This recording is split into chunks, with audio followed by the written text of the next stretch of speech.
The Experience Pros Radio Show, home of the original Fan Braggin' Fridays. Take just 20 seconds to become a business revolutionary by sharing a fan bragging story of great customer service by using the hashtag FanBrag or calling the Fan Braggin' Hotline at 855-FAN-BRAG, FANBRAG. Now back to Angel and Eric, the Experience Pros. Hello, friends, and welcome back to the Experience Pros Radio Show. Thank you so much for taking time out of your day to join us for ours. We appreciate that. It is Valentine's Day here at the Experience Pros Studios, and so we're kind of going with a love theme, if you will, as best as possible. And what I wanted to share with you is a couple of things here. We want to talk about turning your customers into your marketing team. At least those are the words that Brendan Greenlee uses on an entrepreneur.com article. He says this, he says, how does a startup generate awareness and attract new customers without the resources necessary to pursue traditional marketing or public relations efforts?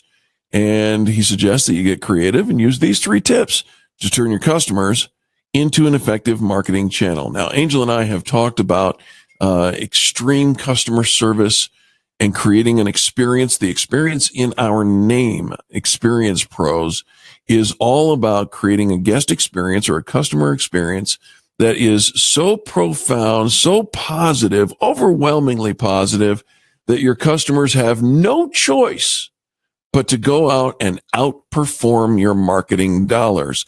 If you do it right, it's not a pipe dream, folks. It really can happen. Well, here are 3 suggestions that Brendan Greenlee, who is a data scientist with Boomerang, says might be of value to turning your customers into your marketing experts. Number 1, reward users that recommend your product. It says word of mouth marketing isn't just more effective than any other form of advertising. It's also really cheap or free. So you need to make sure that you maximize its potential. I'm going to pause for just a moment on that because I'm not so sure that word of mouth marketing is cheap or free. I think word of mouth marketing, like all other forms of marketing, is quite possibly a substantial investment. And it may not be the dollar amount, but if we translate the dollar into the time that it requires you and the energy that is required of you and the effort and relationship building that is necessary in order to build a fan base out of your customers, I would suggest to you that word of mouth marketing is quite possibly one of the more expensive. It depends on how much time you have to put in it and what your time is worth. But I think that there's something there that says, it's neither cheap nor free, but let's see what it says. It says, if you have a product or service that leaves customers happy, many will recommend it.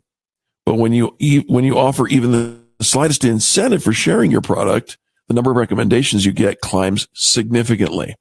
And we agree with this. We think that there's something significant to be said for giving an incentive to the behavior that you are looking for. If you're looking for the behavior of somebody sharing your product or sharing your service or doing that, making a recommendation, if you implement the tool that is able for, maybe it's a gift card, maybe it's an online portal where, maybe it's affiliate marketing where you have a code, and if somebody clicks on your code, and the link that goes to in order to recommend, there's an incentive, either a financial incentive or a value incentive that comes back that way. I can absolutely see where recommendations would climb.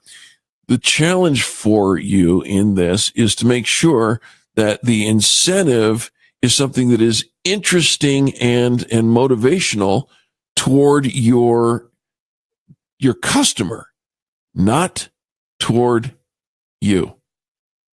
And if you're wanting your customer to go to work for you and sell your product and do that, which is really what this is all about, then you have to reward them in a way that is valuable to them. Otherwise, they're simply not going to do it. And I'll give you an example of one of those going wrong, in my opinion.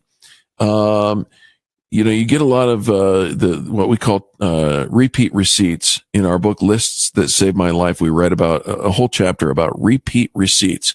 Starbucks, the company, the coffee company, uses them, and they call them treat receipts. Treat receipts, and you get this treat receipt, website. You get a receipt for the purchase, and the idea of this is if you fill out our little survey, then we'll give you $1 off on the next time you come in, or some other incentive.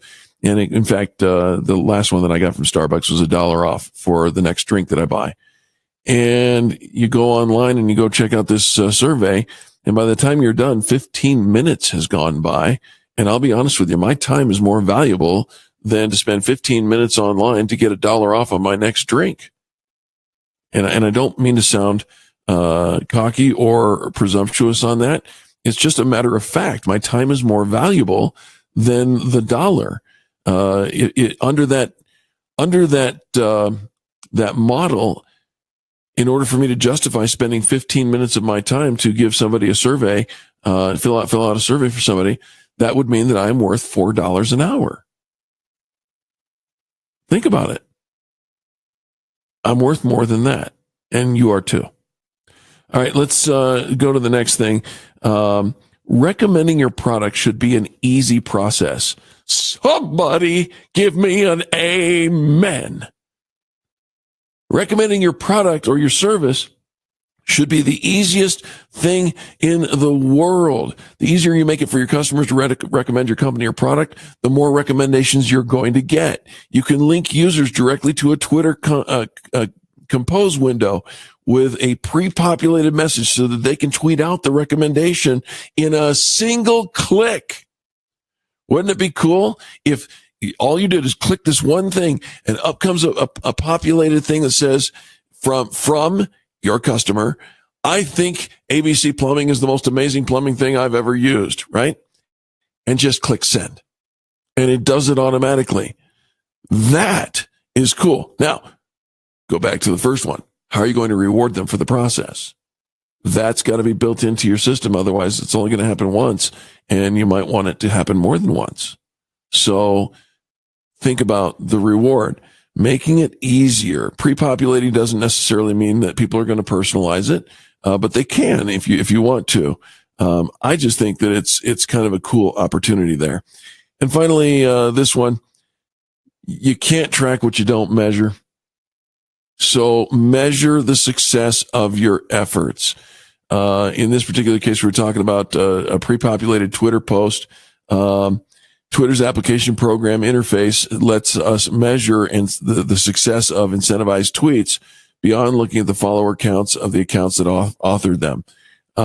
So, if you want, you got to make sure that you incentivize with something of value, that you make it easy for them to do. And then the next thing, make sure that the people who are doing it are genuine. You can't have automated robots doing their thing. That is not cool. And then finally, making sure that you measure the success of the campaign. Users need to be genuine. They need to be loyal. And they take ownership behind the tweets or the referrals that they're giving. If you're willing to give a little bit, you're going to get a lot in return. And I agree with the conclusion of the article. Now let's go back and talk just a second about word of mouth marketing. Set your expectations appropriately for word of mouth marketing. There is, in fact, a word of mouth marketing association, WOMA, the Word of Mouth Marketing Association, WOMMA. And according to them, word of mouth marketing actually accounts for a grand whopping total of 13% of all growth. So if you think you're going to get rich off of word of mouth marketing, probably not. If you think that you're going to see a steady amount of growth with word of mouth marketing, probably. That said, we still believe that word of mouth is the most successful. When I'm looking for anything, I go on and I ask Google, I ask Yelp. I ask Facebook. I ask my friends. Who would you recommend for this? What should we do? How can we connect? And in all cases, every one of them, the fact of the matter is the word of mouth is the best. They will give us the lowdown, not with any spin or anything like that. They're just going to tell us what they think. And with that kind of marketing, you can't go wrong. We'll be back right after these messages. Thank you for tuning in to the Experience Pros Radio Show, home of positive business talk. If you like the archives of this broadcast or all the broadcasts that we do, go check out experiencepros.com. And when we come back, we'll talk about the role of influence in your business. America's home for positive business talk. You're listening to the Experience Pros Radio Show. Contact them on the web at Experience